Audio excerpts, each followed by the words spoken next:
Hello guys, paano ba mag-set ng time dito sa Excel 7 2023? So let's start. Ito, long press mo to.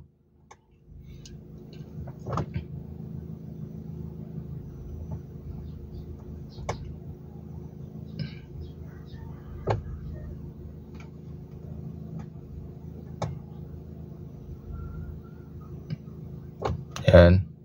Tapos may makikita ka na ano doon sa baba. May makikita ka na setup. May arrow yan, makikita mo rin yan. Kung distance, ayan. Door.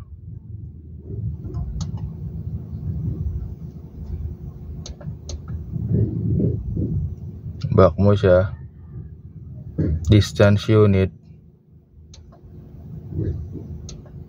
Yan, distance unit. Nakaset na yan.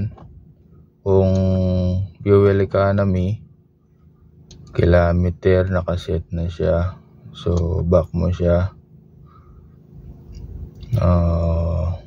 Back mo. Language, nakaset up na yan guys normally. Yung set sensor, yung clock lang yung ano dito, yung ayusin mo. So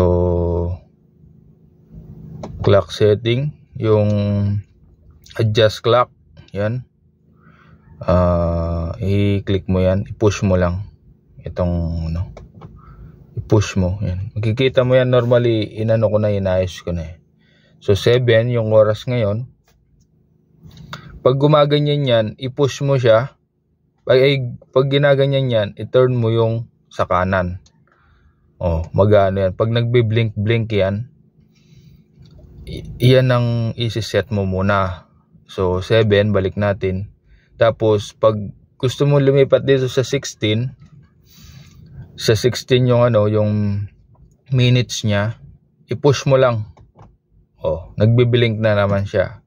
So normally actually yan yung ipupush mo ngayon. Ay papalitan mo. Yan. Papalit na siya. So balik na natin sa 16. Pag ayos na yan, okay na yan, nakaset na sa time, ilong press mo lang,